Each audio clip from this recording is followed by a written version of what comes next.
नमस्कार साथियों, आज हम लोग इस लेक्चर में सॉल्व करेंगे साउथ ईस्टर्न रेलवे का यह पेपर है जो कि JCNW डिपार्टमेंट में लिमिटेड डिपार्टमेंट कॉम्पिटिटिव एग्जामिनेशन के थ्रू 25% DPQ कोटा के थ्रू एग्ज़ाम कंडक्ट कराया गया था 25/11/2025 को।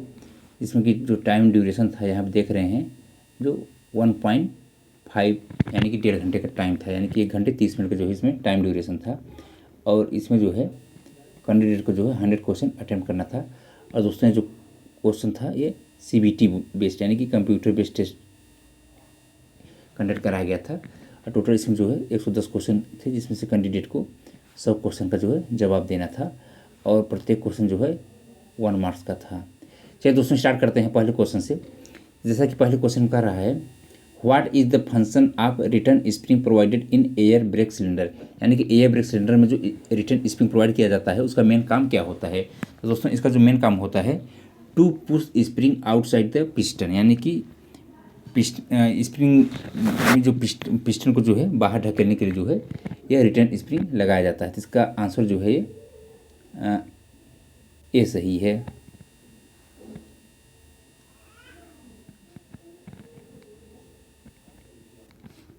आंसर इसका दोस्तों जो है ये सही है।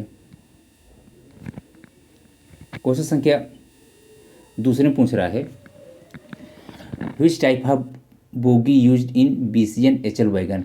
दोस्तों जो BCN HL वैगन है इसमें किस प्रकार का ट्रॉली यानी कि बोगी का प्रयोग किया जाता है। तो इसमें जो बोगी प्रयोग किया जाता है कैसनप 22HS, यानी कि जो कैसनप का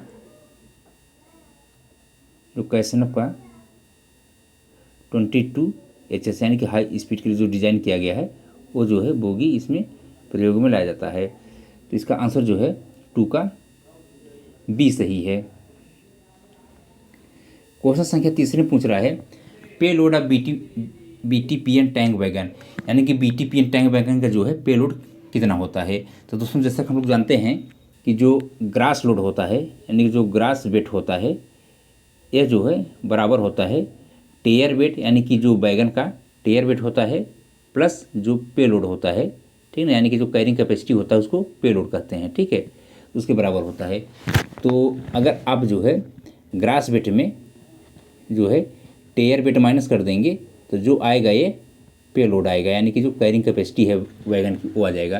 तो दोस्तों जो BTPN टैंक वैगन का जो पे लोड होता है यह जो है लगभग ये होता है 54.28 टन, यानी कि आंसर इसका जो है 3 का B सही है। क्वेश्चन संख्या 4 में पूछ रहा है, name the type of coupling used in BLC wagon. तो दोस्तों जैसा कि हम लोग जानते हैं कि जो BLC वैगन होता है उसके एक यूनिट में टोटल जो है 5 जो है वैगन होते हैं, और इसके जो बीच के 3 वैगन होते हैं वो यहाँ पे जो बीच के 3 वैगन होते हैं इसको जो है B कार कहते हैं, ठीक है, और जो किनारे का 2 वैगन होते हैं यहाँ पे इसको जो है A कार कहते हैं। तो B कार से B कार को कनेक्ट करने के लिए यहाँ पे देखेंगे तो SDB लगी होती है जिसको बोलते हैं स्लैकलेस ड्रा बार, और इसकी जो रेल लेवल से ऊंचाई होती है यह जो है 845 mm जो है इसकी रेल लेवल से हाइट होती है, ठीक है। और यहाँ पर जो है जो A कार होता है तो इसके एक सिरे में जो है CBC लगी होती है और दूसरे एंड में यानी कि दूसरे एंड में यहाँ पे जो है SDB लगी होती है, SDB जो है दूसरे एंड में लगी होती है। तो इस प्रकार जो है जो BLC के वैगन होते हैं तो इसमें जो है CBC प्लस स्लैकलेस ड्रा बार दोनों होता है। तो 4 का जो है ऑप्शन A सही है। क्वेश्चन संख्या 5 में पूछ रहा है, कोडल life of tank wagon other than BTPN is, यानी कि BTPN के अलावा जितने भी टैंक वैगन होते हैं उनके जो है कोडल लाइफ कितना होता है। तो इन सब का जो कोडल लाइफ होता है ये 40 ईयर होता है, ठीक है। तो आंसर इसका जो है 5 का C सही है। क्वेश्चन संख्या 6 में पूछ रहा है, what is the standard inclination on wheel flange, यानी कि व्हील फ्लेंज पे जो है स्टैंडर्ड इंक्लाइनेशन कितना होता है। तो दोस्तों जो व्हील फ्लेंज में स्टैंडर्ड इंक्लाइनेशन जो होता है 1/2.5 mm, यानी कि 2.5 mm चलने पे वो जो है 1 mm का जो है इसमें इंक्लाइनेशन होता है। तो इसका आंसर जो है ये B सही है। अगर दोस्तों ये व्हील ट्रेड में पूछता तो व्हील ट्रेड में जो इंक्लिनेशन होता है 1/20, ठीक है, ये जो होता है व्हील ट्रेड पे होता है।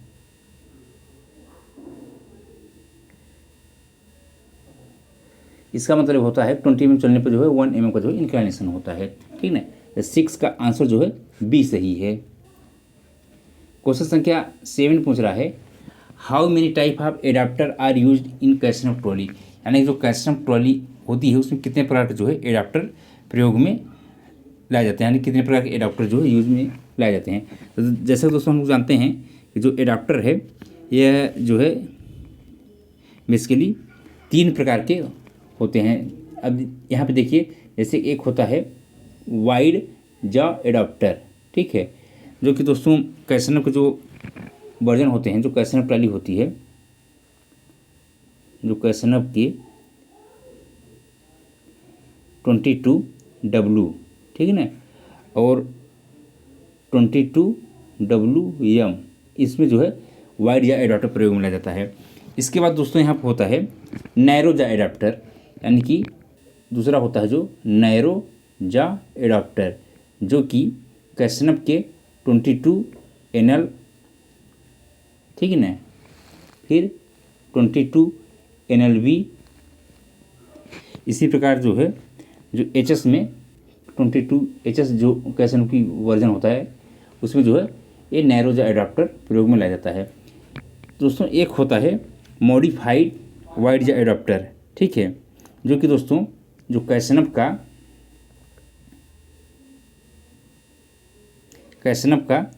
जो 22W है, कैसनव का 22W है, जो कि रिट्रोफिटेड है, यानी कि रिट्रोफिटेड जो होता है, रिट्रोफिटेड जो कैसनव 22W का रिट्रोफिटेड बोगी होती है, तो उसमें जो है मॉडिफाइड वाइड या एडाप्टर जो है प्रयोग में लाया जाता है। इस प्रकार देखेंगे दोस्तों तो ये जो संख्या में जो है 3 होते हैं, जैसे कि मॉडिफाइड वाइड जा एडाप्टर, नैरो जा एडाप्टर एंड वाइड जा एडाप्टर, ठीक है।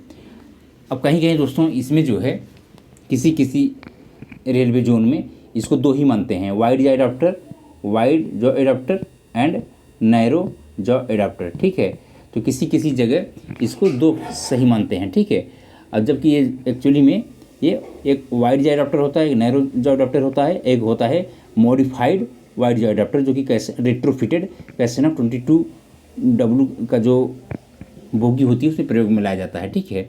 तो इसका आंसर जो है आप लोग बताइएगा सबसे बेस्ट क्या हो सकता है, 3 भी या 2, ठीक है। क्वेश्चन संख्या 8 पूछ रहा है what is the nominal lateral clearance between side frame and axle box adapter in casnub 22NL, 22NLB and 22HS bogie, यानी कि जो कैसनव के 22NL, 22NLB और 22HS बोगी होते हैं, तो उसमें जो है जो लेटरल क्लियरेंस होता है साइड फ्रेम और एक्सल बॉक्स में एडाप्टर के बीच में वो कितना होता है। तो दोस्तों ये जो होता है ये लगभग जो है 16 mm होता है। तो आंसर इसका जो है ये 8 का बी सही है। क्वेश्चन संख्या 9 में कह रहा है what is the loading capacity of container in BLC wagon. तो दोस्तों जो BLC वैगन होता है जिसको बोगी लोग कंटेनर वैगन कहते हैं, जो कि कंटेनर कैरिंग करने के लिए बनाया गया है, तो इसमें जो है कितनी लोडिंग कैपेसिटी होती है। दोस्तों इसमें लोडिंग कैपेसिटी जो होती है 20-20 फीट के 2 कंटेनर आते हैं अथवा 40 फीट के 1, ठीक है। तो इसका आंसर जो है 9 का ए सही है। क्वेश्चन संख्या 10 पूछ रहा है enhanced validity of brake power certificate for BOXN HL CC rake as per extended trial is. तो दोस्तों जो बॉक्सन HL जो वैगन है, ठीक है, इसका जो है ब्रेक पावर सर्टिफिकेट जो है पूछ रहा है कितना होता है। इसका जो ब्रेक पावर सर्टिफिकेट होता है इस केस में तो ये होता है लगभग 10,000 किलोमीटर अथवा 35 + 5 day whichever is earlier, यानी कि आंसर इसका जो है 10 का जो है ये डी सही है, ठीक है। क्वेश्चन संख्या 11 पूछ रहा है weakest component of yes type tight lock centre buffer coupler, यानी कि जो यस टाइप का tight lock centre buffer coupler होता है, इसका जो सबसे वीकेस्ट कंपोनेंट कौन सा होता है? तो इसका जो सबसे वीकेस्ट कंपोनेंट होता है वह नक्कल होता है। ठीक है, तो आंसर 11 का जो है बी सही है। इसी प्रकार क्वेश्चन संख्या 12 में पूछ रहा है first POS periodicity of newly built बैगन। ठीक है, यानी कि जो न्यूली बुल्ड बैगन है, अगर उसका पहली बार जब पीरियोडिक ओवरहालिंग करेंगे तो वो कितने समय अंतराल बाद करते हैं? तो इसका जो समय अंतराल दोस्तों जो पहली बार करेंगे तो 6 ईयर पर करते हैं। ठीक है, यानी कि आंसर इसका जो है 12 का सी ऑप्शन सही है। अब दोस्तों इसको बाद जब सब्सिक्वेंट करेंगे, तो जब सब्सिक्वेंट करते हैं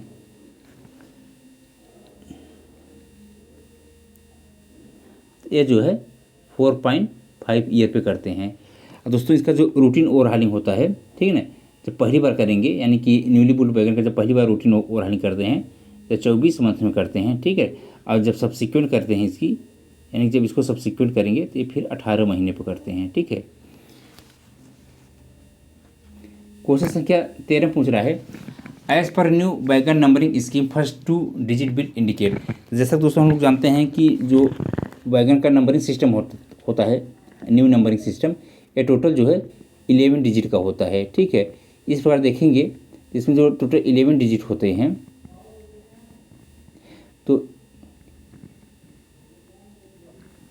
जो शुरू के 2 डिजिट होते हैं, यानी कि जो पहला और दूसरा होता है, यह बताता है टाइप ऑफ बैगन, यानी कि बैगन किस प्रकार का है, यानी टैंक बैगन है कि ओपन बैगन है कि कवर बैगन है कि फ्लैट बैगन है। ठीक है ना, और तीसरा और चौथा जो होता है यह दर्शाता है कि ओनिंग रेलवे, यानी कि वह किस रेलवे जोन का है। इसी प्रकार जो है 5वां और 6वां जो है ये जो दर्शाता है ईयर ऑफ मैन्युफैक्चर, यानी कि वो जो है किस ईयर में जो है मैन्युफैक्चर, यानी कि जो वैगन है किस ईयर में बना गया है।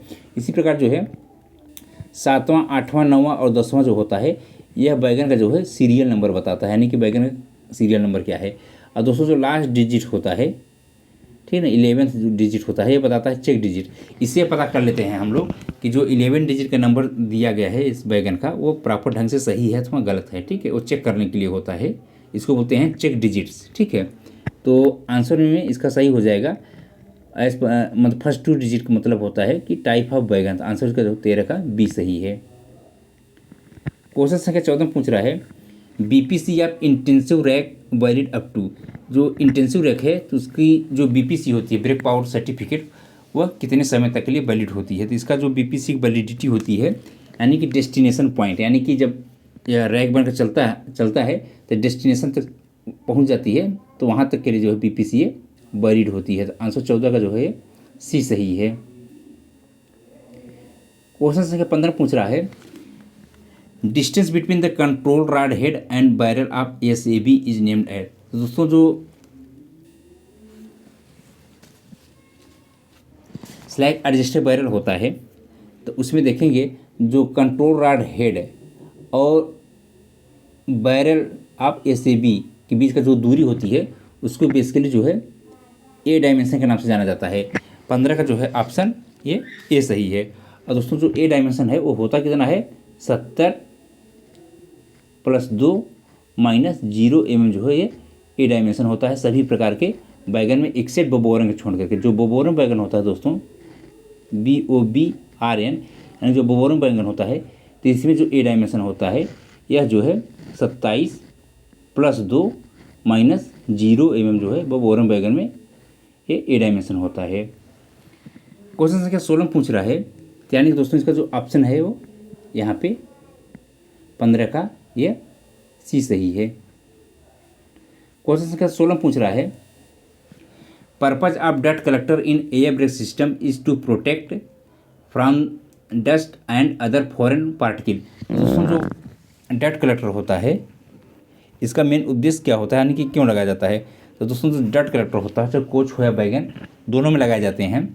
और दोस्तों जो कोच में जो डस्ट कलेक्टर होता है कोच में, ठीक है, तो यह जो है 2 वे डस्ट कलेक्टर होता है। और जो वैगन होता है तो वैगन में जो डस्ट कलेक्टर प्रयोग में लाया जाता है यह 3 वे डस्ट कलेक्टर होता है। और दोस्तों जो डर्ट कलेक्टर होता है बेसिकली जो है सेंट्रीफ्यूगल फोर्स पे वर्क करता है, यानी कि principle of working of dirt collector is based on centrifugal force. ठीक है, अब जैसे इसमें क्या होता है दोस्तों, जो भी अगर इसमें फॉरेन पार्टिकल डस्ट आती है तो वो जो है कलेक्ट हो जाती है, जिससे कि जो हमारा यहाँ पे देखेंगे जो डिस्ट्रीब्यूटर वाल्व है और एक्सिलरी रिजर्वायर है दोनों को, ताकि इसमें किसी भी प्रकार की गंदगी न जाए। ठीक है, 16 का जो है ऑप्शन ए डी सही है।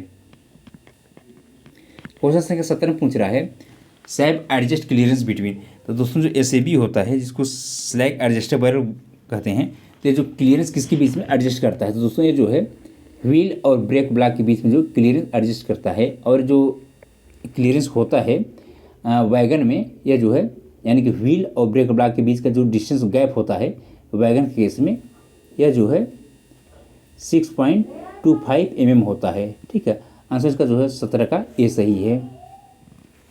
क्वेश्चन संख्या 18 में पूछ रहा है which type of steel are used in side frame column friction plate of Casnub bogie, यानी कि जो किस प्रकार पूछ रहा है कि इसमें किस प्रकार की स्टील प्रयोग में लाया जाता है, यानी कि जो side frame column of friction plate of Casnub bogie. ठीक है, तो इसमें जो दोस्तों स्टील प्रयोग लाया जाता है ये बेसिकली जो होता है यह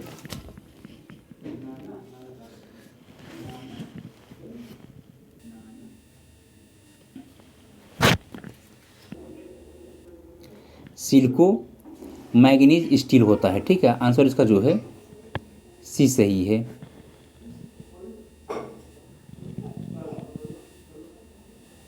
क्वेश्चन संख्या 19 पूछ रहा है maximum permissible speed of BOXN ईयल वैगन इन एम्प्टी कंडीशन, यानी कि जो बॉक्सन ईयल वैगन होता है एम्प्टी कंडीशन उसकी जो है मैक्सिमम परमिसिबल स्पीड कितनी होती है। तो दोस्तों एम्प्टी कंडीशन में जो मैक्सिमम परमिसिबल स्पीड होती है बॉक्सन ईयल वैगन की, यह जो है 85 किलोमीटर प्रति घंटा होती है। ठीक है, और दोस्तों ये जो है लोडेड कंडीशन में अगर स्पीड पूछ ले, यानी कि तो लोडेड कंडीशन में इसकी जो स्पीड होती है यह जो है 70 kmph होती है। इसी प्रकार दोस्तों अगर इसमें इसकी एक्सल लोड कैपेसिटी पूछे, क्योंकि ईएल है बॉक्सन ईएल है एक्सटेंडेड लोड, इसकी जो एक्सल कैपेसिटी होती है यह जो है 25 टन का होता है। ठीक है, अब दोस्तों इसमें जो है इसी का जो है न्यू वर्जन जो है, यानी कि बॉक्सन ईएल का जो न्यू वर्जन है अब आया हुआ है, जिसको कि यहाँ पे बॉक्सन यस के नाम से जानते हैं। ठीक है ना, जो कि बॉक्सन ईएल का ही ये न्यू वर्जन है। इसकी जो एक्सल लोड कैपेसिटी है, ठीक है, तो जाहिर सी बात है कि इसकी भी एक्सल लोड कैपेसिटी कितनी रहेगी 25 टन। ठीक है, अब इसमें दोस्तों जो बोगी लगी होती है, ठीक है, तो इसमें जो बोगी लगी होती है HS यानी कि 22 HS जो है हाई स्पीड के लिए जो डिज़ाइन किया गया है वो इसमें बोगी लगी होती है। इसलिए जो है इसकी जो स्पीड होती है वो जो है इसकी जो स्पीड होती है 100 kmph होती है। ठीक है ना, और 100 kmph चाहे लोडेड हो अथवा एम्प्टी हो, दोनों केस में जो है 100 किलोमीटर प्रति घंटा की स्पीड पे वैगन जाती है। ठीक है, क्वेश्चन संख्या 20 में पूछ रहा है axle load of BOYL wagon, यानी कि जो BOYEL वैगन होता है उसकी जो है एक्सल लोड कैपेसिटी कितनी होती है। तो इसकी जो एक्सल लोड कैपेसिटी होती है दोस्तों बॉयल वैगन की, ये 25 टन का होता है। और इसमें देखेंगे दोस्तों तो इसका फुल फॉर्म होता है बोगी ओपन वाई लो साइड, ठीक है ना, इन्हांस्ड लोड वैगन जो होता है इसकी फुल फॉर्म होता है बोगी ओपन वाई लो साइड इन्हांस्ड लोड वैगन। इसमें जो बोगी लगी होती है इसमें जो है कैसनप का जो 22 NLC, ठीक है ना, यानी कि इसी stand for high carrying capacity. ठीक है, यानी कि 25 टन इसकी जो एक्सल लोड है, तो जाहिर सी बात है कि कैरिंग कैपेसिटी इसकी हाई रखनी पड़ती है। ठीक है ना, तो इसमें जो बोगी लगी होती है बॉयल वैगन में एक कैसन 22 NLC की बोगी लगी होती है। क्वेश्चन संख्या 21 पूछ रहा है which of the following is not a type of wagon in Indian railway, यानी कि इंडियन रेलवे में जो अभी तक जो है वैगन डिस्क्राइब किए गए हैं कि टाइप्स ऑफ वैगन, तो उसमें से कौन सा वैगन नहीं है। ठीक है, तो यहाँ पर जो देखेंगे तो यहाँ पर जो है बोस्टल यानी कि BOSTEL या किसी भी प्रकार का वैगन नहीं है। तो 21 का जो है ऑप्शन सी सही है। क्वेश्चन संख्या 22 पूछ रहा है इन वैगन नंबर इंडिकेट किया गया है 24142511 262।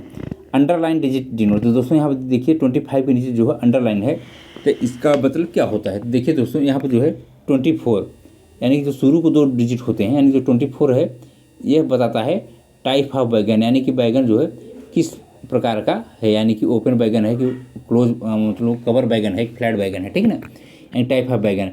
अब नेक्स्ट दोस्तों जो डिजिट है यहाँ पे देखेंगे, यानी कि 14, यानी कि 14 जो है, यानी कि तीसरा और चौथा, यह बताता है ओनिंग रेलवे, यानी कि रेलवे जोन, यानी कि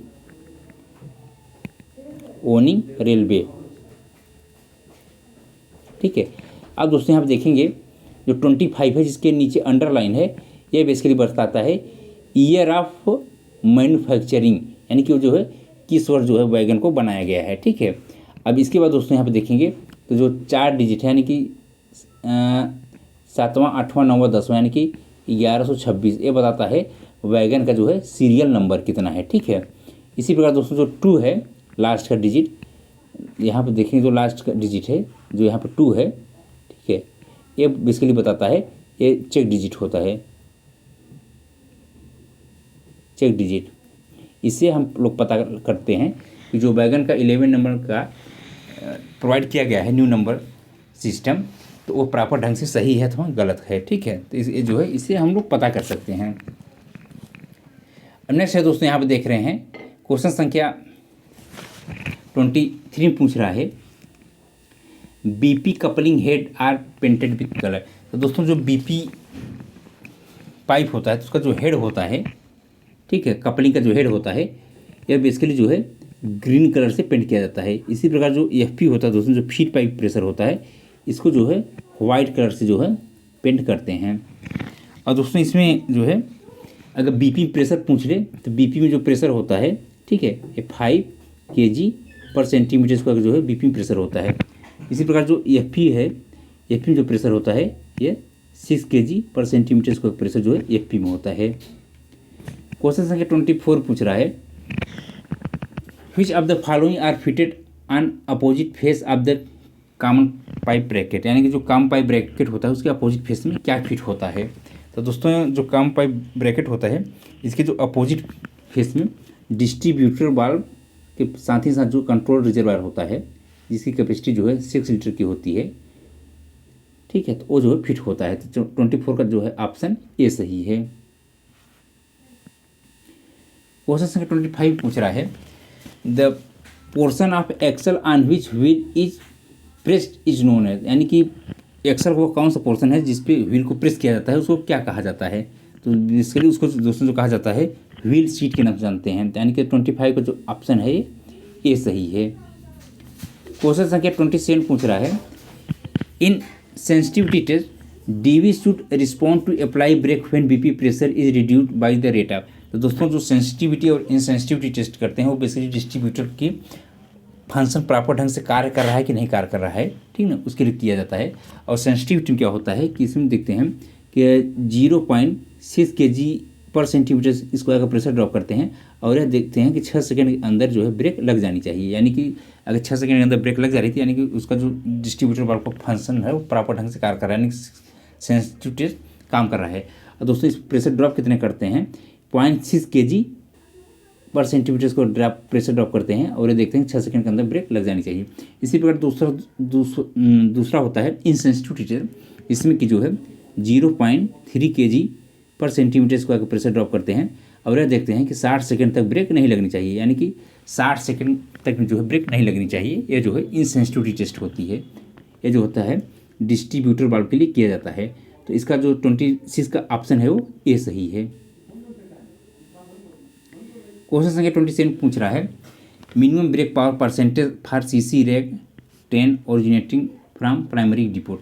अगर सीसी रैक है, ठीक है, तो प्राइमरी डिपोट पे उसकी न्यूनतम जो है ब्रेक पावर सर्टिफिकेट परसेंटेज कितना होता है। तो जैसा कि हम लोग जानते हैं दोस्तों, जो सीसी रैक होता है यह जो है ओरिजिनेटिंग स्टेशन पे जो है ये 100% इसकी जो है बीपीसी होती है और इन रूट पे जो है इसकी जो बीपीसी है वो 90% तक चल जाती है, ठीक है ना, यानी कि 90% होना चाहिए, इससे कम नहीं। और दोस्तों कभी कभी इसका पूछ रहता है किस कलर का बीपीसी जारी किया जाता है, तो येलो कलर जो है इसका जो है बीपीसी कलर होता है। तो 27 का जो है ऑप्शन यहाँ पे डी सही है। क्वेश्चन संख्या 28 पूछ रहा है automatic pressure modification device gate activated when change over. दोस्तों जो ऑटोमेटिक प्रेशर मॉडिफिकेशन डिवाइस होता है ये बेसिकली जो BMBS सिस्टम होता है यानी कि बोगी माउंटेड ब्रेक सिस्टम जो होता है उसमें लगा होता है, जो कि ऑटोमेटिकली जो है लोड के अकॉर्डिंग सेंस कर लेता है कि जो वैगन है वो लोडेड है कि एम्प्टी कंडीशन में है, ठीक है ना। उसके अकॉर्डिंग फिर जो है ब्रेक सिलेंडर में प्रेशर भेजता है। तो इसका जो है यहाँ पे जो है मेन काम होता है वेट ऑफ द वैगन, यानी कि जो ऑटोमेटिक प्रेशर मॉडिफिकेशन डिवाइस होता है वो वेट के ऊपर डिटेक्ट करेगा कि लोडेड है अथवा एम्प्टी कंडीशन में, उसके अकॉर्डिंग जो ब्रेक सिलेंडर में प्रेशर भेजता है। तो 28 का ऑप्शन जो है सी सही है। क्वेश्चन संख्या 29 पूछ रहा है पर्पज ऑफ बेंट प्लग, यानी कि जो बस विथ फिल्टर, ठीक ना, अब बोगी माउंटेड ब्रेक सिलेंडर इन ICF कोच, यानी कि जो बेंट प्लग होता है, ठीक ना, बोगी माउंटेड ब्रेक सिलेंडर में ICF कोच में, उसका मेन उद्देश्य क्या होता है। तो दोस्तों इसका जो मेन उद्देश्य होता है ब्रेक रिलीज के लिए, ठीक है ना।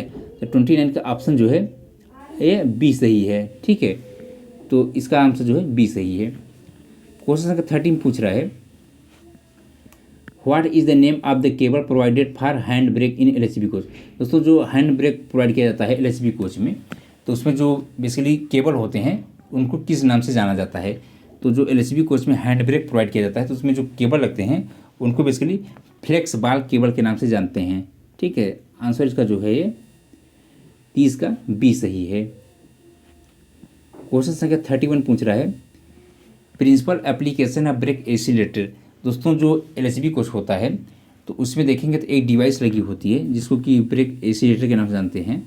और दोस्तों इसका मेन काम ये होता है कि जब भी कोच में इमरजेंसी ब्रेक अप्लाई किया जाता है, यानी कि रैक में जब इमरजेंसी ब्रेक अप्लाई किया जाता है तो चूँकि रैक में पूरे LHB कोच ही रहते हैं तो उसमें जो है एक समान ब्रेकिंग हो, यानी कि इसमें जो ब्रेकिंग है दोस्तों एक समान हो, ठीक है, इसलिए जो ब्रेक एक्सीलरेटर लगाया जाता है। इसका मेन उद्देश्य यही होता है, यानी कि similar braking in each coach of the rake, यानी कि रैक में जितने भी LHB कोच लगे हुए हैं उन सब में जो है एक समान ब्रेकिंग हो, इसलिए जो है ब्रेक एक्सीलरेटर लगाया जाता है। दोस्तों जब भी ब्रेक एक्सीलरेटर एक्टिवेट होता है तो एयर ब्लास्ट, यानी कि एयर का जो है ब्लास्ट होता है और बहुत तेज़ी से जो है BP का प्रेशर ड्रॉप करता है।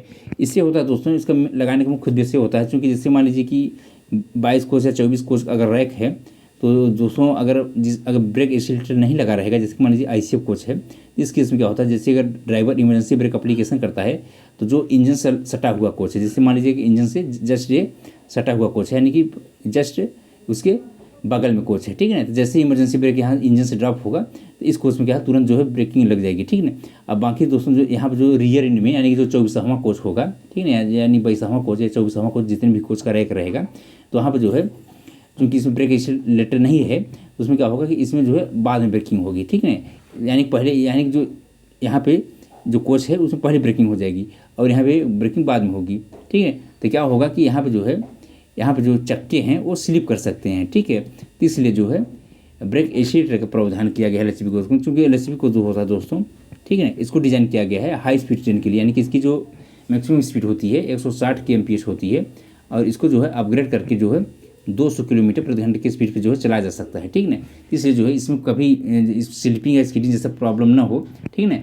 इसलिए जो ब्रेक एक्सीलरेटर लगाया गया है कि इमरजेंसी ब्रेकिंग के दौरान जो है ये जो है सभी कोचेज में एक साथ ब्रेकिंग अप्लाई करे। तो इसका आंसर जो है यहाँ पे सी सही होगा, ठीक है ना। Similar braking in each coach of the rake, ठीक है। और दोस्तों एक काम कब करता है जब इमरजेंसी ब्रेक लगती है तब। अब चूँकि आप लोग यहाँ पर ऑप्शन ए और सी में कन्फ्यूजन मत होइएगा, क्योंकि जो है इसका प्रिंसिपल एप्लीकेशन यही है ब्रेक एक्सीलरेटर का कि जब इमरजेंसी ब्रेक एप्लीकेशन करते हैं तो उस केस में क्या होता है कि पूरे रैक में जितने भी LHB कोच लगे हुए हैं उन सब में पूरे एक समान ब्रेकिंग हो, ठीक है ना, यानी कि सिमिलर ब्रेकिंग, इसलिए जो है ब्रेक एक्सीलरेटर लगाया जाता है और ये जो है इमरजेंसी ब्रेकिंग में ही कार्य करता है। क्वेश्चन संख्या 32 पूछ रहा है what is the purpose of pressure switch, यानी कि जो प्रेशर स्विच लगाया जाता है ब्रेक कंट्रोल पैनल के पास तो उसका मुख्य उद्देश्य क्या होता है। तो दोस्तों जो LHB कोच होता है तो उसमें देखेंगे तो एक डिवाइस लगी होती है जिसको बोलते हैं WSP सिस्टम, यानी कि व्हील स्लैब प्रोटेक्शन डिवाइस। तो उसको ऑन करने के लिए, ठीक है ना, ऑन और ऑफ करने के लिए स्विच लगा होता है जिसको कि प्रेशर स्विच कहते हैं। और ये जो प्रेशर स्विच होता है दोस्तों ये बेसिकली जो है एफ के प्रेशर पे वर्क करता है, यानी कि एफ का प्रेशर जैसे ही 1.8 kg पर सेंटीमीटर स्क्वायर से ज़्यादा होगा तो ये जो है स्विच जो है, जो प्रेशर स्विच है WC सिस्टम को ऑन कर देगा। अब दोस्तों जब रैक से प्रेशर एफ का हटा लेते हैं और ड्रॉप होते होते जब 1.3 kg पर सेंटीमीटर स्क्वायर है उससे कम होता है, ठीक है ना, ड्रॉप होने लगता है, तो जो है लगभग जो है 10 मिनट बाद जो है WC सिस्टम को जो है ये बंद कर देता है। ऐसा इसलिए होता है दोस्तों क्योंकि WC सिस्टम का कंटिन्यू सप्लाई आना रहेगा तो जो बैटरी बैकअप के लिए लगाई जाती है LHB कोचेज में वो जो है डिस्चार्ज हो जाएंगे, ठीक है ना। तो प्रॉपर ढंग से जब ज़रूरत हो WC सिस्टम को तभी वो ऑन हो, वरना ये जो है ऑफ पोजीशन में रहे, तो उसके लिए जो है ये स्विच का प्रोवाइड किया गया है जिसको बोलते हैं प्रेशर स्विच, जो कि इलेक्ट्रोन्यूमेटिक स्विच होता है।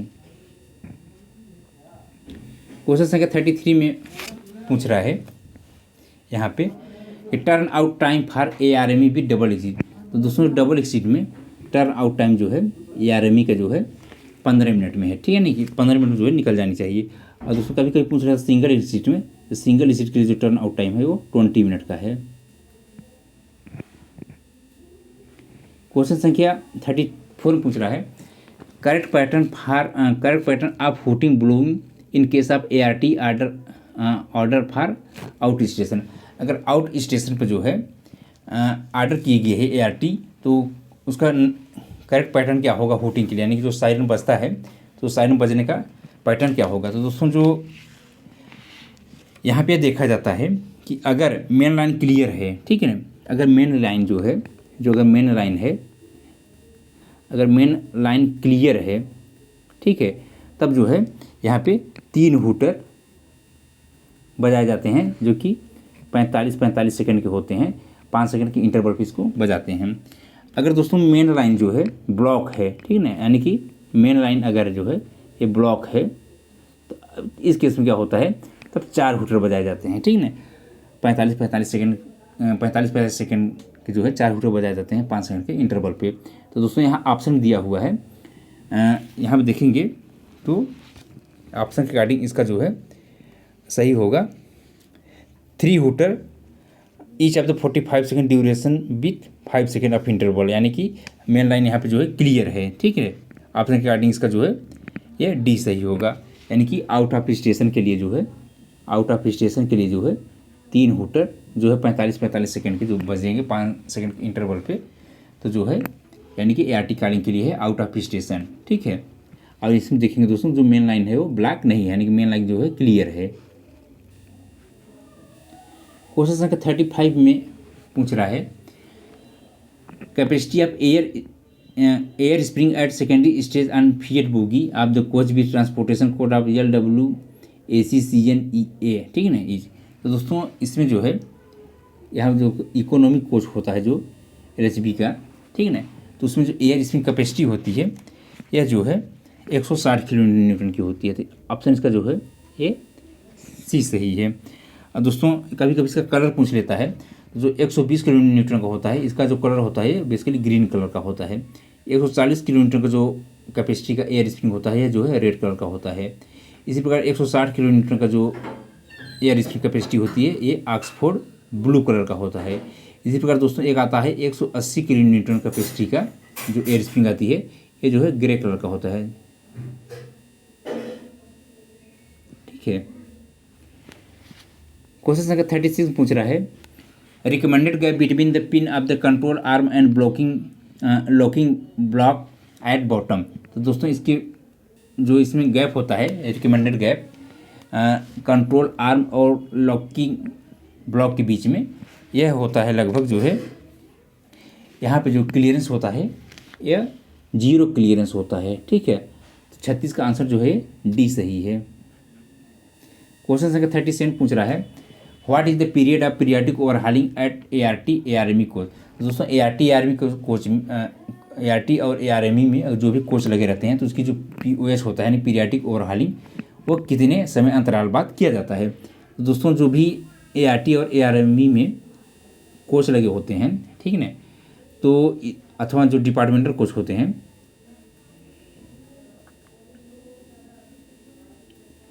इन सब के जो POS होता है जो पीरियडिक ओवरहॉलिंग जो होता है ये 48 मंथ बाद यानी कि 48 महीने बाद जो है किया जाता है। तो आंसर इसका जो है 37 का जो है यह डी सही है। ठीक है, जितने भी डिपार्टमेंटल कोच होते हैं या अथवा जो कोच ART और ARME के साथ लगे होते हैं, इनका जो पीरियाडिक ओवरहालिंग होता है 48 महीने बाद किया जाता है। ठीक है, तो आंसर इसका जो है डी सही है। क्वेश्चन संख्या 38 पूछ रहा है, on reaching an incident site first response should be. तो दोस्तों जैसे ही एक्सीडेंट साइट पहुंचते हैं तो जो सबसे पहला रिस्पॉन्स होना चाहिए, क्या होना चाहिए, प्रोटेक्ट द अफेक्टेड एरिया, ठीक ना, एंड एडिशन लाइन, ठीक ना, जिसके जो एडिशन लाइन है और उस अफेक्टेड एरिया को पहले क्या है, उनको प्रोटेक्शन यानी सुरक्षा देना रहता है। ठीक ना, तो 38 का ऑप्शन यहाँ पर जो है बी सही है।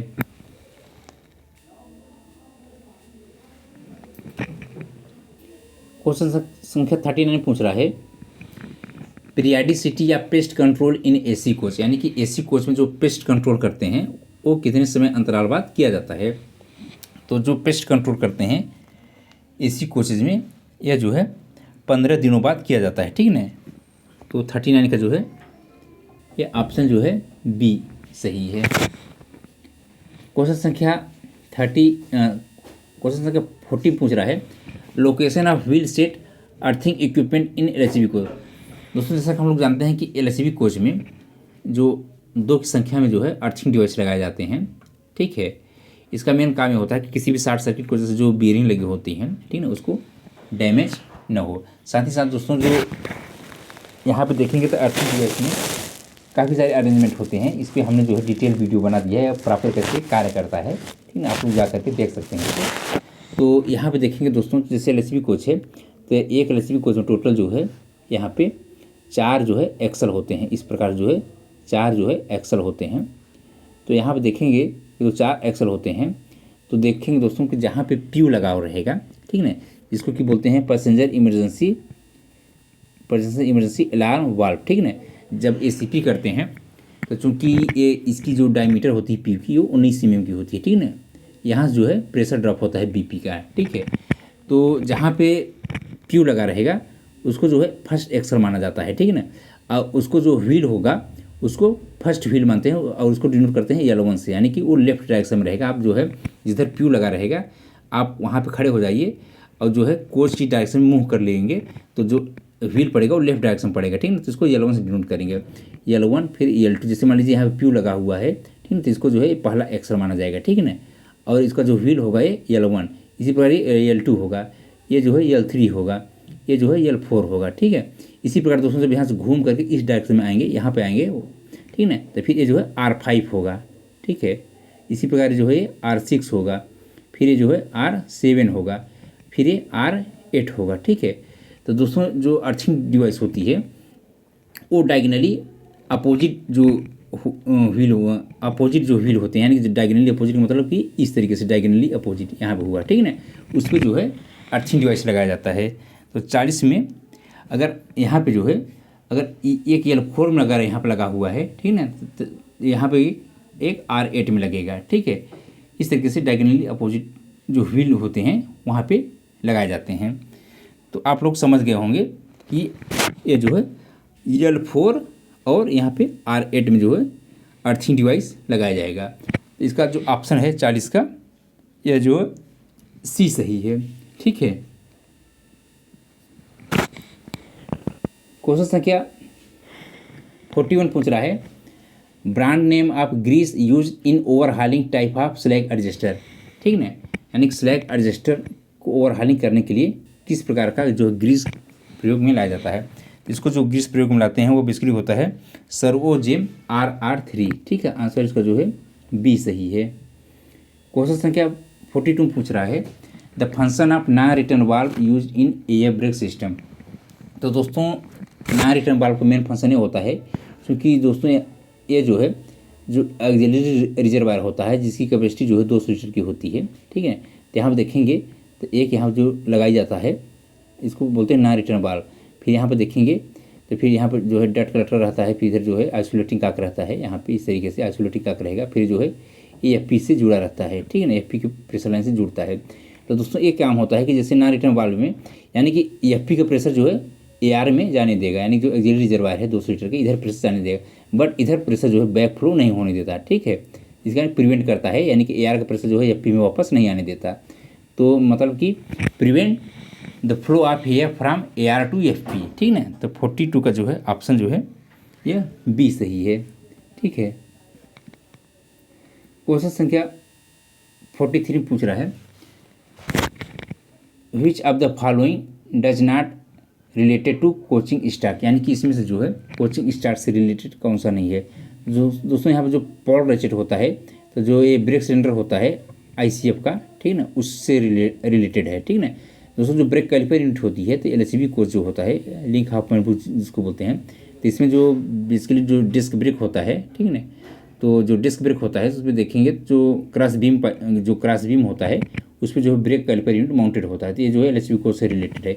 इसी प्रकार दोस्तों यहाँ पे देखेंगे नेक्स्ट जो है जो ब्रीथिंग प्लग होता है, तो ये जो है जो ब्रेक सिलेंडर होता है, ठीक है ना, LHB कोच का, उसमें जो है ये ब्रीथिंग प्लग होता है।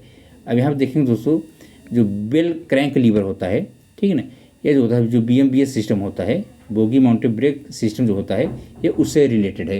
तो दोस्तों ये जो है BMBS सिस्टम बेस लिए वैगन से रिलेटेड होता है, ठीक ना। तो यानी कि ऑप्शन इसमें कोच से पूछा था कौन से रिलेटेड नहीं है, तो इसका ऑप्शन जो है ये सी सही हो जाएगा, क्योंकि ये जो है BMBS का एक पार्ट होता है बेल क्रैंक लीवर, ठीक है। तो ये जो है वैगन से रिलेटेड है, तो ये जो है ऑप्शन 43 का सी सही होगा। क्वेश्चन संख्या 44 पूछ रहा है, projection of feed pipe and brake pipe from head stock to centre of stem of angle cock in LHB coaches. तो दोस्तों इसका जो बेसिकली प्रोजेक्शन होता है फीड पाइप और ब्रेक पाइप का, ठीक है, तो यह होता है लगभग जो है यहाँ पे जो है 200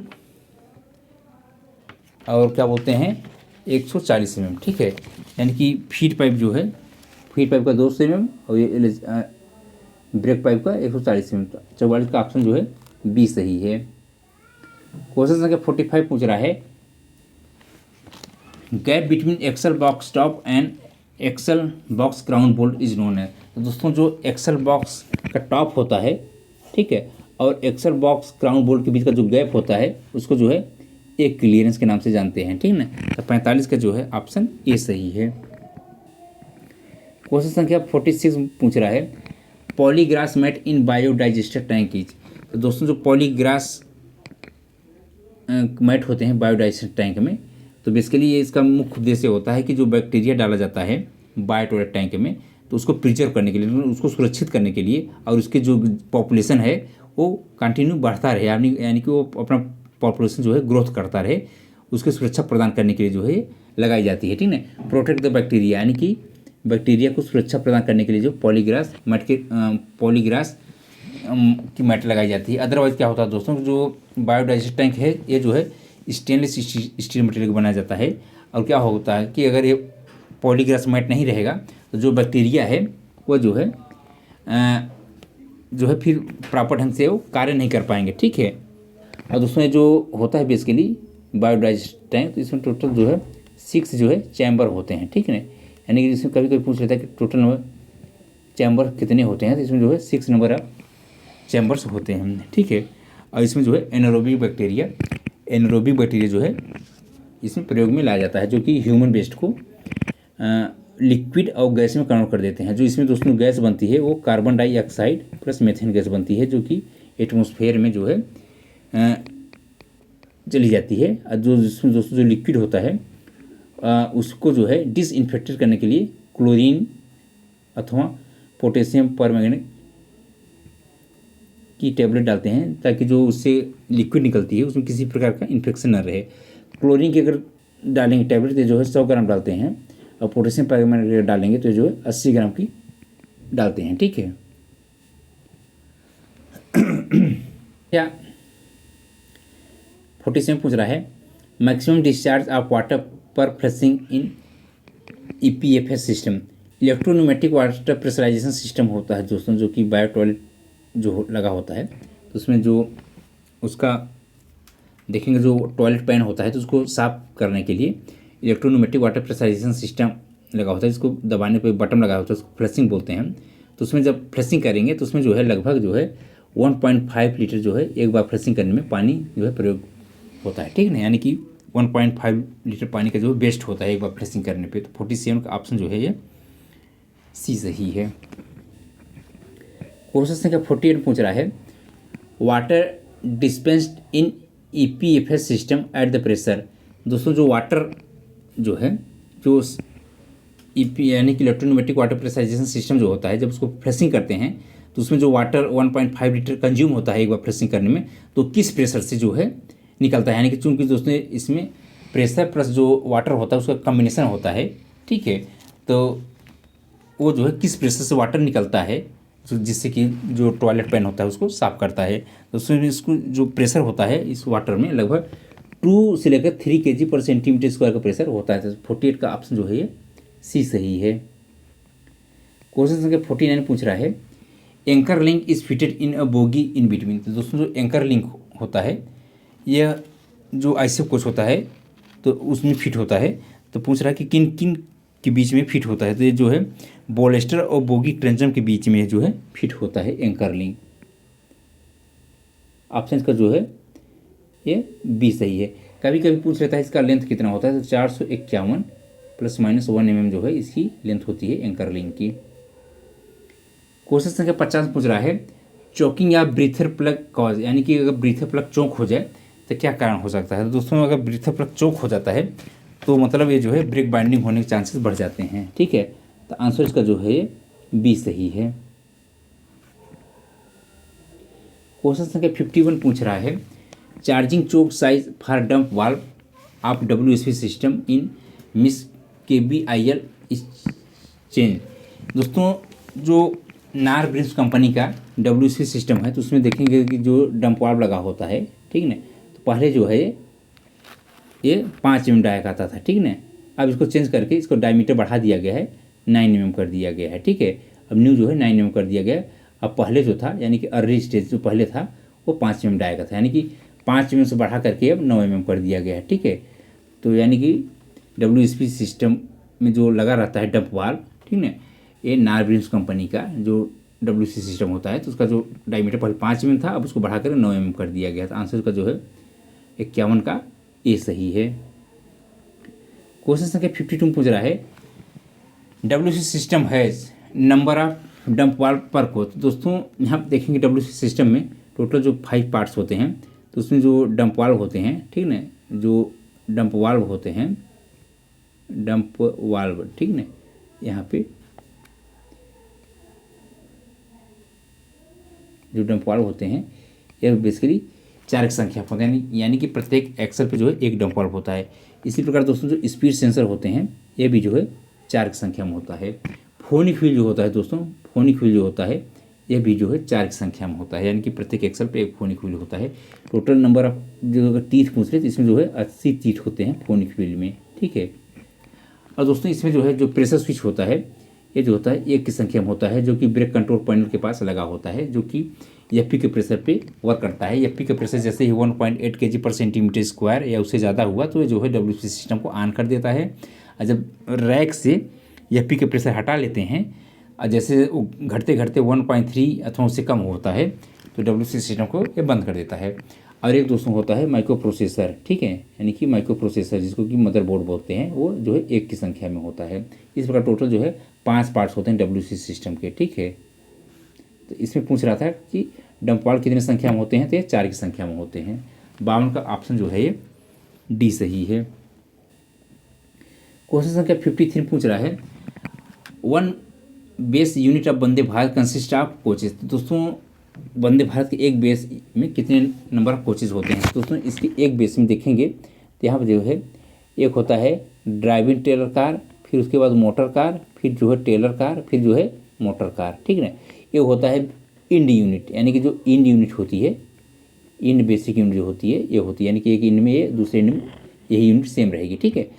एक मिडिल यूनिट होती है दोस्तों जिसमें कि नॉन ड्राइविंग टेलर कार होता है, प्लस फिर उसके बाद मोटर कार होता है, फिर टेलर कार होता है, फिर मोटर कार होता है, ठीक है। यानी कि हम देख रहे हैं कि एक बेसिक यूनिट में जो है 2 मोटर कार होते हैं, ठीक ना। एक NDTC होता है या TC होता है, या तो DTC होगा या तो TC होगा, ठीक है। तो ये जो है एक मिडिल बेसिक यूनिट होता है। तो यहाँ पे देख रहे हैं टोटल जो है 4 जो है कोचेज होते हैं एक बेसिक यूनिट में। तो ऑप्शन 53 का जो है सी सही है।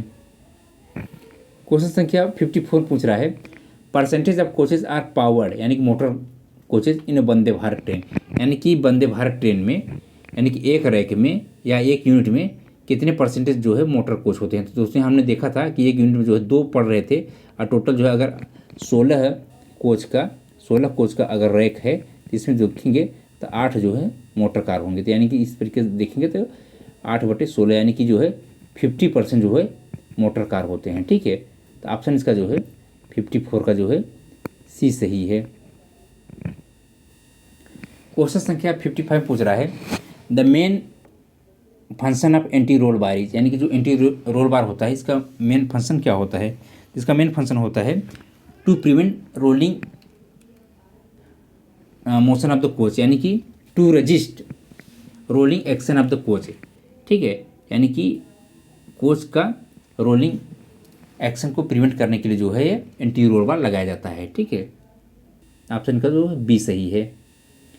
क्वेश्चन संख्या 56 पूछ रहा है in FIAT bogie with secondary air suspension has total number of dampers.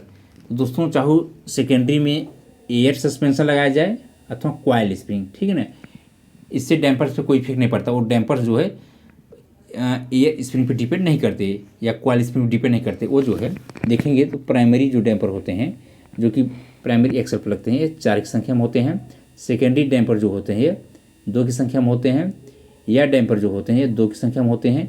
और लेटरल डैम्पर जो होते हैं 1 की संख्या में होते हैं। टोटल जो है एक बोगी में देखेंगे तो 9 डैम्पर लगे होते हैं। ठीक है, और एक जो है कोच में है 2 बोगी लगे होते हैं। इस प्रकार जो है 18 डैम्पर्स लगे होते हैं एक कोच में। ठीक है, तो यहाँ पूछ रहा है कि कितने नंबर ऑफ डैम्पर लगे होते हैं एक फिएट बोगी में। तो एक फिएट बोगी में टोटल जो है 9 नंबर ऑफ डैम्पर लगे होते हैं। ठीक है ना, 56 का ऑप्शन जो है डी सही है। क्वेश्चन संख्या 57 पूछ रहा है condemning size of wear piece of side bearer, यानी कि जो ब्रॉन्ज पीस होता है आईसीएफ कोच में जो साइड बियर में लगा होता है तो उसकी कंडेमिंग साइज़ कितनी होती है। तो दोस्तों अगर ब्रॉन्ज पीस नया रहेगा, ठीक है ना, तो उसकी जो साइज़ होती है 45 mm होती है। ठीक है, न्यू 45 mm। कंडम दोस्तों जो है घिस कर जब ये 42 mm हो जाता है तो उसको क्या करते हैं कंडम कर देते हैं। तो ऑप्शन इसका जो है सी सही है। क्वेश्चन संख्या 58 पूछ रहा है longitudinal and transfer relative movement between the axle and bogie frame eliminated by. तो दोस्तों ये जो है longitudinal and transfer relative motion जो होता है बोगी में इसके द्वारा जो है एलिमिनेट किया जाता है। तो दोस्तों यहाँ पे देखेंगे जो एक लगा होता है यहाँ पे जिसको कहते हैं यहाँ पे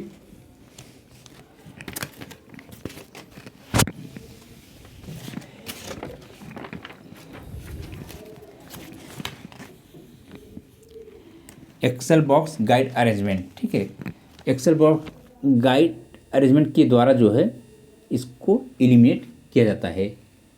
और 58 का जो है ऑप्शन बी सही है। क्वेश्चन संख्या 59 पूछ रहा है pressure difference on duplex check valve of air suspension system set at. तो दोस्तों जिन एलएचबी कोचेज में एयर स्प्रिंग लगा होता है तो वहाँ पे देखेंगे तो क्योंकि यहाँ पे जैसे मान लीजिए एक एयर बेलो इधर लगा हुआ है कि एयर बेलो यहाँ लगा हुआ है। ठीक है, तो अगर किसी भी वजह से यहाँ पे देखेंगे तो बीच में जो है डुप्लेक्स चेक वाल्व लगा रहता है जिसको डीसीबी के नाम से जानते हैं। ठीक है, तो किसी भी वो वजह से अगर ये जो है एयर बेलो ब्रस्ट कर जाए या हैवी लीकेज होने लगता है तो क्या होगा दोस्तों कि एक तरफ जो है एक कोच टिल्ट हो सकता है। ठीक है, जैसे ही दोस्तों इसमें प्रेशर डिफरेंस की रेट होता है 1.5 ± 0.12 kg/cm²। तो जैसे मान लीजिए इस वाले साइड का जो है एयर बेलो जो है फट गया है या ब्रस्ट हो गया है तो वहाँ हैवी लीकेज हो रहा है तो क्या होगा दोस्तों कि इधर का प्रेशर जो है घटने लगेगा, इधर प्रेशर जो है डिक्रीज होने लगेगा। तो जैसे प्रेशर इन दोनों के बीच में यानी कि इन दोनों के बीच में जो प्रेशर डिफरेंस है 1.5 ± 0.12 kg/cm² का प्रेशर डिफरेंस क्रिएट होगा। तुरंत जो है इधर का प्रेशर जो है इधर जो है डीसीबी जो डुप्लेक्स चेक वाल्व होता है एक्टिवेट हो जाता है, इधर प्रेशर भेजने लगेगा ताकि दोनों साइड का जो प्रेशर है वो बराबर हो जाए और जो है कोच जो है टिल्ट यानी कि झुकने न पाए। ठीक है ना, यही इसका मुख्य उद्देश्य होता है। ठीक है, और दोस्तों एक जो डिवाइस लगी रहती है जिसको फीवा बोलते हैं फेल्योर इंडिकेशन का ब्रेक एप्लीकेशन, यह जो है ड्राइवर को बता देता है कि जो है मतलब कि एयर बिलो जो है ब्रस्ट हो गया है। कैसे काम करता है कि जिसका जो कनेक्शन होता है ये बीपी की मेन पाइपलाइन से रहता है और तुरंत जो है बीपी जब जैसे एक्टिवेट होता है तो बीपी का प्रेशर ड्रॉप होने लगता है और पूरे रैक में जो है ब्रेकिंग लग जाती है और जहाँ से फीवर डिवाइस एक्टिवेट होता है वहाँ से जो है बीपी का प्रेशर ड्रॉप होता रहता है तो वहाँ से जो है हिसिंग नॉइस आती है। ठीक है, तो इसका जो है दोस्तों 59 का जो ऑप्शन है ये सी सही है। ठीक है,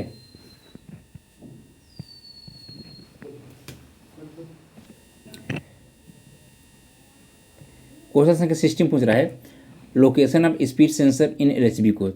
तो दोस्तों स्पीड सेंसर जो है एलएचबी कोच में किन किन लोकेशन पे लगा होता है। जैसा कि दोस्तों हम लोग जानते हैं कि यहाँ पे जो है अभी हम लोग पहले भी देख लिया है कि जो टोटल जो है एक एलएचबी कोच में 4 जो है एक्सल लगे होते हैं इस प्रकार से। ठीक है, तो यहाँ पे देखेंगे तो जहाँ पे पीयू होता है, जैसे मान लीजिए कि यहाँ पे जो है पीयू है, ठीक है ना, तो इसको जो पहला एक्सल मानेंगे और इसके करस्पॉन्डिंग जो व्हील होगा उसको E11 से डिनोट करते हैं। ठीक है ना, उसके बाद फिर ये जो है E12 से डिनोट करते हैं, इसके बाद जो है E13 से डिनोट करते हैं, इसके बाद फिर जो है इसको E14 से डिनोट करते हैं। उसके बाद दोस्तों यहाँ से आ जाता है R5 आ जाएगा, R6 आ जाएगा, फिर यहाँ पे जो है R7 आ जाएगा, फिर ये जो है R8 आ जाएगा। अब दोस्तों जो एलएचबी कोच में जो सेंसर लगे होते हैं तो ये इस प्रकार लगते हैं कि एक L1 पे और एक L2 पे लगता है। ठीक है, यानी कि इन दोनों एक्सल पे। फिर उसके बाद दोस्तों इसके जो डायगोनल अपोजिट यहाँ पे देखेंगे तो एक R6 में लगेगा और एक R5 में। ठीक है ना, R5 R6 L1 और L2। ठीक है ना, तो यहाँ ऑप्शन जो है फर्स्ट सही, यानी कि L1 L2 और R5 और R6 में जो है स्पीड सेंसर लगते हैं। ठीक है, आंसर इसका जो है ए सही है। क्वेश्चन संख्या 61 पूछ रहा है fault description for fault code 1.5 of WC system of miss Scott. दोस्तों जो स्कॉट का WC सिस्टम है उसमें अगर फॉल्ट कोड जो है 1.5 आ रहा है तो इसका मतलब क्या होता है। ठीक है, क्योंकि दोस्तों यहाँ पे फॉल्ट से रिलेटेड क्वेश्चन पूछा जा रहा है। ठीक है, तो जिसका जो मेन मतलब होता है कि अगर जो है 1.5 आ रहा है तो इसका मतलब ये होता है कि short circuit of cut off valve in dump valve in axle 1। ठीक है, एक्सल 1 पे जो डंप वाल्व लगा हुआ है, ठीक है, उसमें जो है शॉर्ट सर्किट का जो है ये फॉल्ट आता है 1.5। तो आंसर का जो है 61 का जो है ये बी सही है। क्वेश्चन संख्या यहाँ पे 62 पूछ रहा है fault description in a fault code of 0033 in WC system FT RTIR। दोस्तों जो fabric transport of India limited का जो WC सिस्टम होता है तो अगर उसमें जो फॉल्ट कोड 33 आ रहा है तो इसका मतलब क्या होता है। तो दोस्तों इसका मतलब होता है कि जो डंप वाल्व होता है तीसरे एक्सल पे जो है वो शॉर्ट सर्किटेड है। तो इसका आंसर जो है ये हो जाएगा कि डंप वाल्व जो है तीसरे एक्सल का जो है शॉर्ट सर्किटेड है। तो short circuit dump valve in axle 3। ठीक है, तो आंसर का जो है ये सही है। ठीक है, अब चूंकि दोस्तों यहाँ पे फॉल्ट से रिलेटेड क्वेश्चन आ रहे हैं तो आपको फॉल्ट का आप समझ लीजिएगा। जैसे कि अगर स्पीड सेंसर में फॉल्ट होता है, ठीक है ना, शॉर्ट सर्किट, ठीक है, क्योंकि ये fabric transport of India limited company का है तो शॉर्ट सर्किट अथवा ओपन सर्किट होगा। ठीक ना, स्पीड सेंसर में अगर पहले एक्सल पर होगा तो उसका कोड 11 आएगा, दूसरे एक्सल पर होता है 21 आता है, तीसरे एक्सल पर जो है 31 आता है, चौथे एक्सल पर जो है 41 आता है। इसी प्रकार दोस्तों अगर डंप वाल्व में जो है फॉल्ट आता है, ठीक है, डंप वाल्व में अगर शॉर्ट सर्किट होगा, यानी कि जो डंप वाल्व है अगर उसमें शॉर्ट सर्किट हो रहा है तो अगर पहले एक्सल पर शॉर्ट सर्किट हो रहा है तो उसका जो है कोड जो आता है वो जो है 13 आता है। ठीक ना, दूसरे एक्सल पर जो है 23, तीसरे एक्सल पे 33, चौथे एक्सल पर जो है ये 44। इसी प्रकार जो है डंप वाल्व में अगर ओपन सर्किट होता है, ठीक ना, तो पहले एक्सल पर अगर रहेगा तो 14, दूसरे एक्सल पर रहेगा तो 24, तीसरे एक्सल पर रहेगा तो ये 34 और चौथे एक्सल पर रहेगा तो 44 होगा। ठीक है ना, यहाँ पर दोस्तों ये 43 होगा। ठीक है ना, इसको 43 कर लीजिएगा, गलती हो गई। ठीक है ना, इस तरीके से फॉल्ट कोड आप लोग रट लीजिए। ठीक है ना, अगर एक व्हील सेट पर होता है तो उसका 72 आएगा, एक व्हील सेट से ज़्यादा पर अगर फॉल्ट आ रहा है तो इसका जो कोड आता है वो 73 आता है। ठीक है ना, टेम्परेरी फॉल्ट रहेगा तो उसका कोड 95 आएगा। ठीक है ना, जिसको कि वोलेटाइल फॉल्ट बोलते हैं। अगर कोड अगर 99 आ रहा है तो जो हमारा डंप वाल्व है वो प्रॉपर ढंग से ओके है, उसमें किसी प्रकार का फॉल्ट नहीं है। ठीक है, इसी प्रकार दोस्तों जो है नायर ब्रिंस और स्कॉट के होते हैं। चूँकि स्कॉट का जो फॉल्ट होता है दोस्तों वो पॉइंट में होता है, जैसे कि स्पीड सेंसर में फॉल्ट है, स्कॉट की अगर कंपनी है तो अगर स्पीड सेंसर पहले एक्सल पर है तो 1.1, दूसरे एक्सल पर है तो जो है 2.1, तीसरे एक्सल पर है तो 3.1 अब चौथे अक्षर पर है तो 4.1, ठीक ना, इस तरीके से पॉइंट में चलता है। इसका जो कोड आता है दोस्तों, अगर सिस्टम हमारा परफेक्ट ओके है, इसका आर्ट में जो है 9.9 आता है, ठीक है ना। अगर टेम्परेरी फॉल्ट है इसका जो है 9.5 आता है, ठीक है। क्वेश्चन नंबर 63 पूछ रहा है, rejectable limit of hollow tyre as per IRCA part 4, यानी कि Indian Railway Conference Association part 4 के अंतर्गत अगर rejectable limit flat tyre hollow tyre की कितनी होती है, तो इसकी जो रिजेक्टेबल लिमिट होती है यह लगभग जो है, अगर जो है 5 mm है तो रिजेक्ट हो जाएगी। तो 63 का जो है ऑप्शन जो है यहाँ पे ये सी सही है। क्वेश्चन संख्या 64 पूछ रहा है, व्हील विथ शार्प फ्लेंज में लीड टू, अगर दोस्तों अगर व्हील में शार्प फ्लेंज है तो क्या कारण बन सकता है, यानी कि क्या उससे हानि हो सकती है। तो दोस्तों अगर व्हील में शार्प फ्लेंज है तो ये जो है जो सियरिंग है, shearing of fish plate bolt at rail joint, ठीक है। तो ऑप्शन इसका जो है सी सही है, यानी कि रेल जोड़ों पर फिश प्लेट बोल्ट की सियरिंग हो सकती है, ठीक है ना। तो ऑप्शन जो है 64 का ये सी सही है। क्वेश्चन संख्या 65 में पूछ रहा है, name of the vice president of India, वर्तमान समय में हमारे देश के वाइस प्रेसिडेंट जो हैं कौन हैं। तो ये जो है वर्तमान समय जो वाइस प्रेसिडेंट है CP राधाकृष्णन, ठीक है ना। आंसर इसका जो है 65 का सी सही है। क्वेश्चन संख्या 66 में पूछ रहा है, which nation will host 2026 FIBA world cup, यानी कि 2026 में फीबा वर्ल्ड कप कौन सा देश होस्ट करेगा। तो दोस्तों इसको जो होस्ट करेगा वो यूनाइटेड नेशन यानी कि यूनाइटेड स्टेट ऑफ अमेरिका जो है USA जो है इसको होस्ट करेगा, ठीक है। क्वेश्चन संख्या 67 पूछ रहा है, Shanti Swarup Bhatnagar prize given for outstanding contribution in the field of, Shanti Swarup Bhatnagar prize जो दिया जाता है ये बेसिकली दिया जाता है ये साइंस एंड टेक्नोलॉजी के क्षेत्र में। तो आंसर इसका जो है सी सही है। क्वेश्चन संख्या 68 पूछ रहा है, Savita Punia is an Indian player of, दोस्तों सविता पुनिया है ये बेसिकली जो है हॉकी से रिलेटेड है, ठीक है ना, ये हॉकी की प्लेयर है। 68 का जो है सी सही है ऑप्शन। क्वेश्चन संख्या 69 पूछ रहा है, world highest railway arch bridge built over the river, दोस्तों विश्व का सबसे ऊंचा जो आर्क ब्रिज है वह जो है इंडिया में है। और इंडिया में देखेंगे दोस्तों तो ये जो बेसिकली है ये चेनाब रिवर जो चेनाब नदी है उस पर जो है बनाया गया है, जो कि यहाँ पे देखेंगे कि जो जम्मू कश्मीर में जो कि एक डिस्ट्रिक्ट है जिसको कि रियासी डिस्ट्रिक्ट बोलते हैं, ठीक है ना। ये जो रियासी डिस्ट्रिक्ट है यहाँ पे जो है इसको बनाया गया है जो कि जम्मू एंड कश्मीर में है, ठीक है। और दोस्तों ये जो है स्टील आर्क ब्रिज है।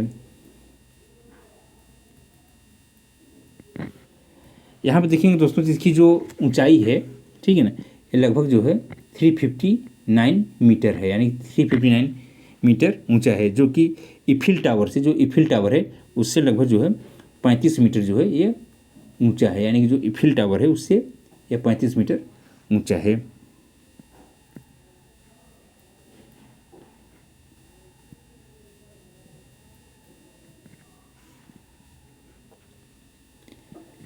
क्वेश्चन संख्या 70 पूछ रहा है, which is the source of vitamin A, तो दोस्तों इसमें पूछ रहा है विटामिन ए का सोर्स कौन किसमें है। तो दोस्तों यहाँ पे देखेंगे तो जो विटामिन ए है, अब यहाँ पे जितने भी दिए हुए हैं चारों ऑप्शन में इन सब में जो है विटामिन सी रहता है, ठीक है, चाहे ग्रेप हो, ऑरेंज हो, मैंगो हो, एप्पल हो, ठीक है। बट विटामिन ए पूछ रहा है तो जो एप्पल है दोस्तों यहाँ पे देखेंगे जो एप्पल है तो एप्पल में जो है यहाँ पे विटामिन ए के साथ साथ इसमें जो है विटामिन सी के साथ साथ विटामिन ए होता है, इसके साथ साथ इसमें विटामिन के होता है, फिर इसमें विटामिन B6 होता है, विटामिन B1 होता है, विटामिन B2 होता है, विटामिन ई होता है, ठीक ना। ये जो है सब एप्पल में होते हैं, क्योंकि बाकी सब में जो है विटामिन सी होता है, ठीक है ना। तो यहाँ पे जो है ऑप्शन जो है इसका ए सही हो, मतलब कि डी सही होगा, ठीक ना। 70 का जो है ऑप्शन डी सही है। 71 पूछ रहा है, captain of Indian women cricket team own 2025 world cup, यानी कि 2025 में जो Indian women cricket team world cup जीती है, इसके जो है कैप्टन कौन थे? इसके जो कैप्टन थी तो वो जो है ये हरमनप्रीत कौर, ठीक है ना। 71 का जो है ऑप्शन डी सही है। क्वेश्चन संख्या 72 पूछ रहा है। अब ये मैथ्स का प्रॉब्लम है जो कि सिंपल जो है ए स्क्वायर माइनस बी स्क्वायर पर बेस्ड है। इसका जो फार्मूला होता है ए माइनस बी, दूसरे ब्रैकेट में हो जाएगा ए प्लस बी, ठीक है।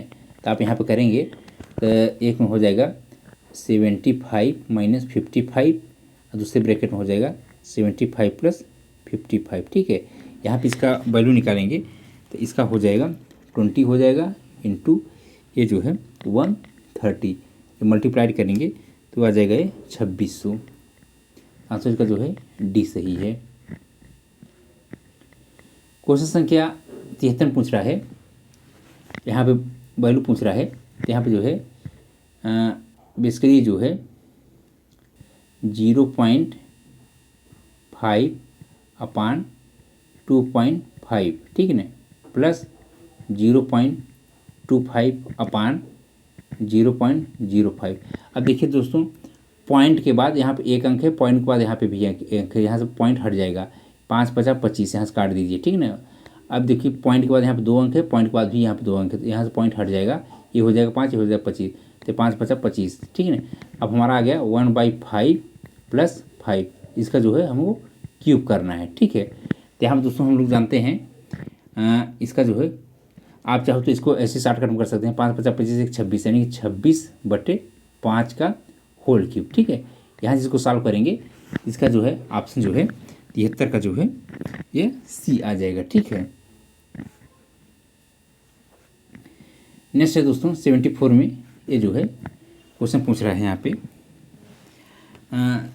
ये अंडर रूट प्रॉब्लम। तो आप लोग सबसे नीचे वाला जो अंडर रूट है यहाँ से स्टार्ट कीजिए। 625 का जो वर्गमूल होता है ये होता है 25, ठीक है। अब यहाँ से जो करनी हट गया, अब 2 से 25 में 200 में 25 जोड़ेंगे तो ये आ जाएगा 225, ठीक है ना। और 225 का जो अंडर रूट होता है ये होता है 15 का, ठीक है, यानी कि 15 का वर्गमूल है। यहाँ से इसकी वैल्यू आ गई 15, ठीक है। अब जो है 154 15 जोड़ेंगे तो 5 4 9 5 1 6 169, इसका जो वर्गमूल होता है ये 13 का वर्गमूल होता है, ठीक है। यानी कि इसकी वैल्यू हमारी आ गई 13, ठीक है ना। अब 131 में 13 जोड़ेंगे तो इसकी वैल्यू जो है 3 1 4 144, यानी कि अंडर रूट 144 की वैल्यू होती है 12, ठीक है ना। यानी कि इसकी वैल्यू आ गई हमारी पूरी 12, ठीक है। अब 12 में 52 जोड़ेंगे तो यह आ जाएगा 2 2 4 और 5 1 6, यानी 64। अंडर रूट 64 की वैल्यू होती है 8, ठीक है। तो इसका आंसर जो है ये 8 सही होगा, ठीक है। 74 का ए सही है। क्वेश्चन संख्या 75 में पूछ रहा है दोस्तों यहाँ पे कि in a class of 80 student average height of girls is 10 centimetre less than average height of the class, ठीक है ना। Average height of the boys is 50 centimetre more than the average height of the class, find the number of boys and girls in the class. देखिए दोस्तों, इसमें जो है question में total number of जो स्टूडेंट हैं वो 80 हैं, जिसमें से कि बॉयज़ और गर्ल्स हैं।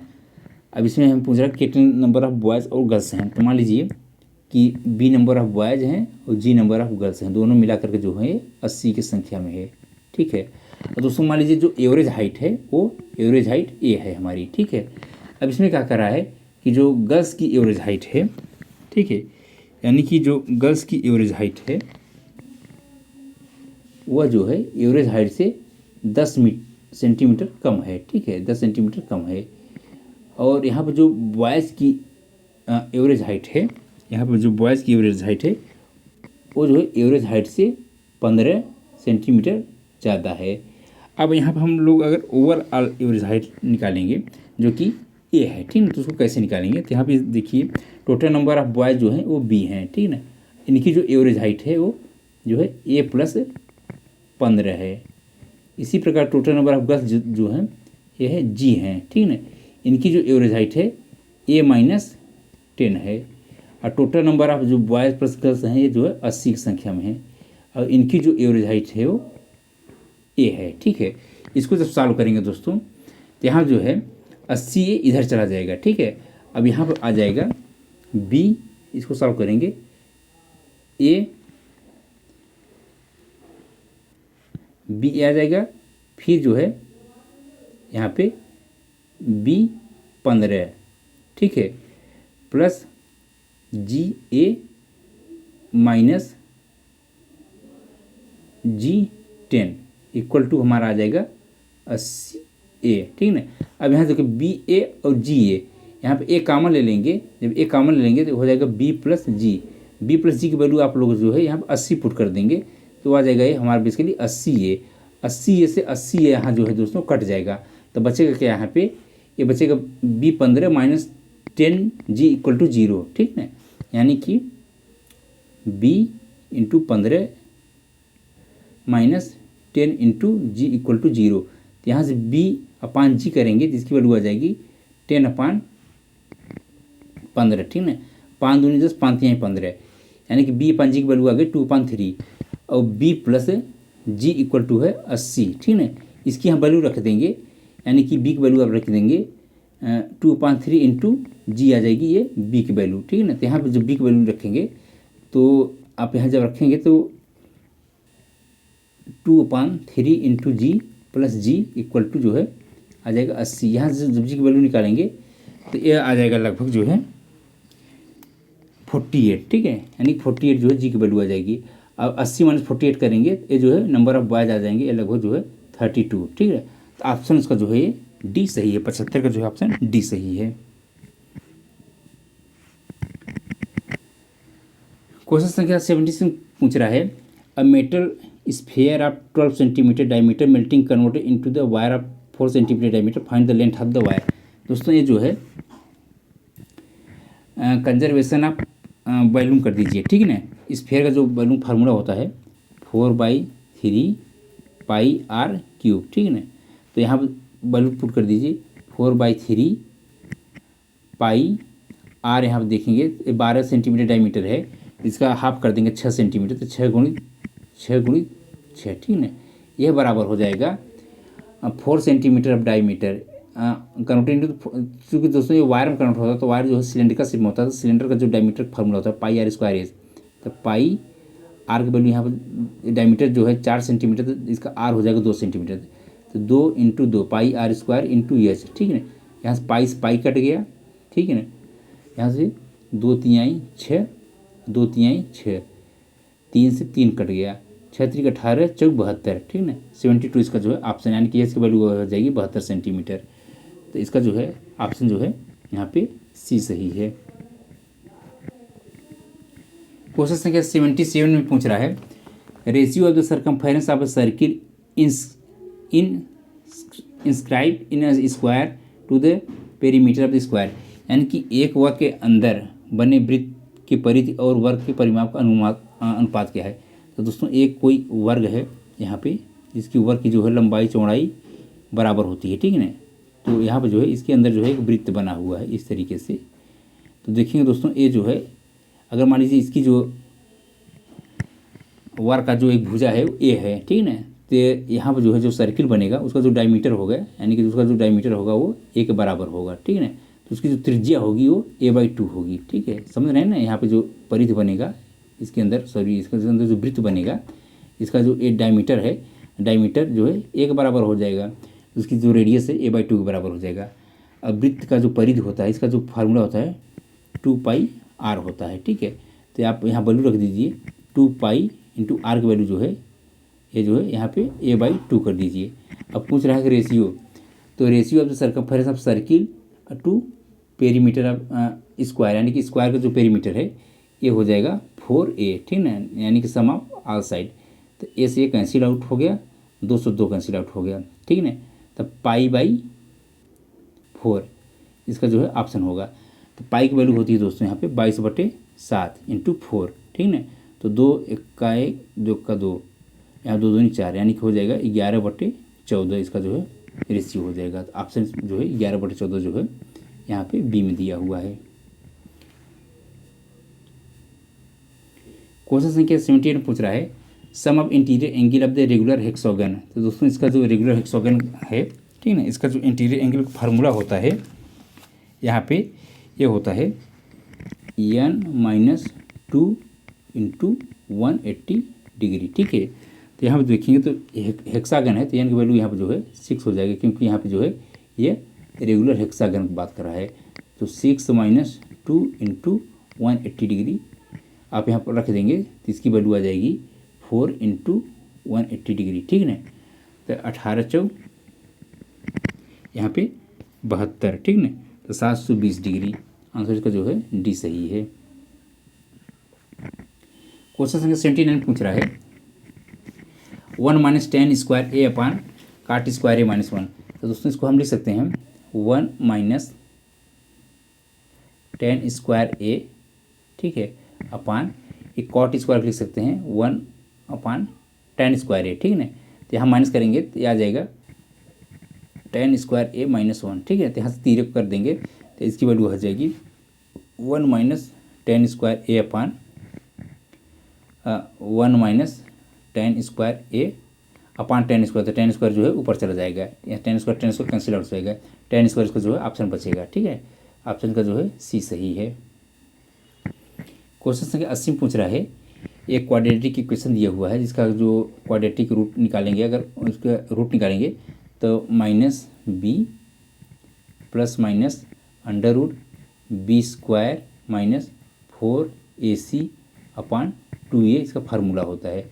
तो माइनस बी प्लस पूछ रहा है कि इनसे एक रूट कौन सा होगा, ठीक है, जिसमें दो रूट है, एक प्लस एक माइनस, ठीक है। तो minus B plus under root B square minus 4ac upon 2a, दूसरा होगा minus B minus under root B square minus 4ac upon 2a, ठीक है। तो 80 का आंसर जो है यहाँ पे ए सही है, ठीक है। क्वेश्चन संख्या 81 पूछ रहा है interest become equal to principal in 16 year with simple interest, find the rate of interest. दोस्तों हम जो जानते हैं कि जो सिंपल इंटरेस्ट का फार्मूला होता है, साधारण ब्याज का जो फार्मूला होता है PRT अपान 100 होता है, जहाँ P प्रिंसिपल अमाउंट है, R रेट है, T टाइम है, ठीक है। अभी कह रहा है कि जो सिंपल इंटरेस्ट है वो प्रिंसिपल अमाउंट के बराबर हो जाता है 16 सालों में, ठीक है ना। तो यहाँ पर जो है सिंपल इंटरेस्ट के स्थान पर आप लिख दीजिए P equal to P into rate और टाइम ड्यूरेशन जो है वो 16 साल है, ठीक है, अपान 100। यहाँ P से P कैंसिल आउट हो जाएगा, R की वैल्यू आ जाएगी 100 अपान 16, यानी कि 4 चौक 16, 4 25 हमें 100, यानी 25/4, यानी कि 4 छंग 24, यानी 6.25% इसका जो है रेट है। आंसर इसका जो है 81 का डी सही है।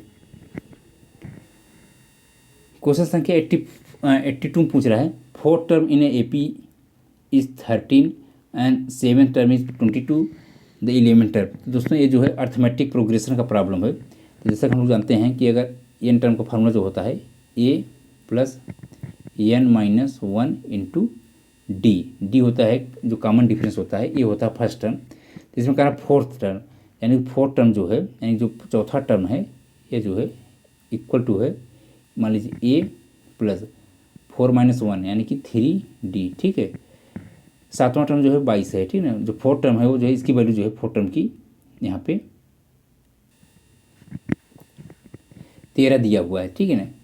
13 equal to A plus 3d, ठीक है ना। इसी प्रकार जो 7th टर्म है उसकी वैल्यू जो है 22 दिया हुआ है, यानी कि ए प्लस 7 मतलब कि 6d, इसकी वैल्यू जो है 22 दिया हुआ है, ठीक है ना। यहाँ से जो है आप इसको एलिमिनेट करेंगे तो डी की वैल्यू निकाल लेंगे, तो डी की वैल्यू जो है यहाँ से इसको माइनस कर देंगे, ठीक है। तो जो डी की वैल्यू निकल कर आएगी यहाँ से, तो जो है 3 निकल के आएगी। अब डी की वैल्यू 3 यहाँ पे किसी इक्वेशन में रख देंगे, तो जो ए की वैल्यू निकल कर आएगी इसकी वैल्यू जो है ये 4 हो जाएगी। अब कह रहा है कि 11th टर्म, तो 11th टर्म का जो फार्मूला होगा ए प्लस 11 माइनस 1 यानी कि 10d। तो एक वैल्यू आप 4 रख दीजिए प्लस 10 इंटू डी की वैल्यू जो है 3 रख देंगे, 10 3 30 4 34, यानी कि 34 का जो है ऑप्शन सही होगा, यानी कि 82 का जो है ये डी सही है।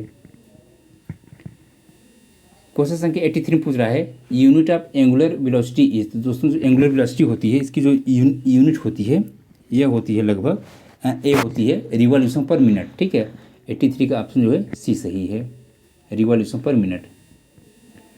84 पूछ रहा है which of the following is non metal, यानी कि इसमें जो है नॉन मेटल कौन सा है। दोस्तों ये जो है ये भी मेटल है, ये भी मेटल है, ये भी मेटल है। नाइट्रोजन जो है गैस होती है, तो ये जो है नॉन मेटल है। तो इसका जो ऑप्शन सही है वो नॉन मेटल जो है ये नाइट्रोजन जो गैस होती है इसकी जो है N2 से डिनोट करते हैं। क्वेश्चन संख्या 85 पूछ रहा है heat generated H by carrying current I through a circuit with resistance R with potential difference V in time T. दोस्तों हीट जनरेशन का जो फार्मूला होता है, ठीक है ना, आई स्क्वायर आर टी होता है, जस्ट फार्मूला ही पूछा गया है। तो ये जो है ऑप्शन इसका जो है बी सही है। क्वेश्चन संख्या 86 पूछ रहा है आप stock item consist of digit. तो दोस्तों जो प्राइस लिस्ट नंबर होता है तो टोटल उसमें जो है यहाँ पे 8 डिजिट्स होते हैं, जिसमें कि दो डिजिट्स होते हैं शुरू के, पहला दूसरा ये होते हैं मेन ग्रुप, उसके बाद तीसरा चौथा जो होते हैं वो सब ग्रुप होते हैं। फिर ये जो है ये 5वां 6वां 7वां जो होता है सीरियल नंबर होता है, ठीक है ना, और 8वां जो होता है लास्ट डिजिट उसको बोलते हैं चेक डिजिट। इससे हम पता करते हैं जो 8 नंबर का पीएल नंबर है प्रॉपर ढंग से सही है तो गलत। टोटल जो इसमें 8 डिजिट्स होते हैं। क्वेश्चन संख्या 87 पूछ रहा है high value item that small percentage of total number is termed as. दोस्तों इसको जो है ये बेसिकली स्टोर का प्रॉब्लम है, स्टोर का क्वेश्चन है, तो इसको जो है एक कैटेगरी में रखते हैं, ठीक है। 87 का जो है ऑप्शन ए सही है। क्वेश्चन संख्या 88 पूछ रहा है in VED analysis inventory D stand for. तो दोस्तों इसका फुल फॉर्म वेड का जो होता है विटल इसेंशियल डिजायरेबल होता है, यानी कि विटल इसेंशियल डिजायरेबल।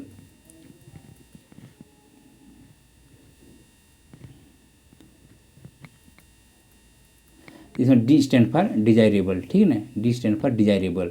तो ऑप्शन का जो है ये सी सही है। क्वेश्चन संख्या 89 पूछ रहा है under which of the following group C and W parts are listed. तो दोस्तों जो सी एंड डब्ल्यू का जो पार्ट्स होता है ये बेसिकली जो ग्रुप होता है 30 to 39 उसमें जो है ये लिस्टेड होता है। तो ऑप्शन का जो है ये डी सही है। क्वेश्चन संख्या 19 पूछ रहा है PL number 38457027 what does 7 indicate. तो दोस्तों यहाँ पे देखेंगे जो 7 है, जो 38 है बेसिकली ये जो होता है ये मेन ग्रुप होता है, ठीक है। उसके बाद जो यहाँ पे देखेंगे जो 54 है, ठीक है ना, जो 45 है, यहाँ पे जो तीसरा और चौथा है यानी 45 है ये सब ग्रुप है। उसके बाद 702 जो है ये सीरियल नंबर है। लास्ट का जो 7 है ये बेसिकली चेक डिजिट्स है, यानी कि आंसर का जो है डी सही है। क्वेश्चन संख्या 91 पूछ रहा है stock verification of impressed store done in every interval. तो दोस्तों जो स्टोर में जो ये वेरिफिकेशन करते हैं, ठीक है, ये जो है 2 साल बाद वेरिफिकेशन करते हैं, यानी कि इसका जो इंटरवल है 2-2 साल पे वेरिफिकेशन करते हैं। आंसर का जो है 91 का बी सही है। क्वेश्चन संख्या 92 पूछ रहा है penalty of compulsory retirement removal और dismissal from service should be imposed by. तो दोस्तों ये जो है बेसिकली जो है SF5 जो होता है जिसको मेजर पेनाल्टी बोलते हैं उस कैटेगरी में आता है। और ये जो है अपॉइंटिंग अथॉरिटी यानी कि जो उस कर्मचारी को नियुक्त किया है उसी के द्वारा इसको इम्पोज किया जाता है। तो यानी कि 92 का ऑप्शन जो है सी सही है। क्वेश्चन संख्या 93 पूछ रहा है fees penalty is not recorded in the service sheet. तो दोस्तों जो वार्निंग होती है, ठीक है ना, ये जो है सर्विस में रिकॉर्ड नहीं की जाती, चेतावनी यानी कि सर्विस रिकॉर्ड में नहीं मेंशन किया जाता। क्वेश्चन संख्या 94 पूछ रहा है which form is use for suspension. तो दोस्तों जो SF1 होता है ये सस्पेंशन से रिलेटेड होता है, SF2 जो होता है डीम्ड सस्पेंशन होता है, SF5 जो है मेजर पेनाल्टी होता है, SF11 जो है ये माइनर पेनाल्टी होता है। जिसमें जो है पूछ रहा है कि सस्पेंशन से रिलेटेड जो है SF1 है, ठीक है। स्टैंडर्ड फॉर्म 1 जो है सस्पेंशन से रिलेटेड है।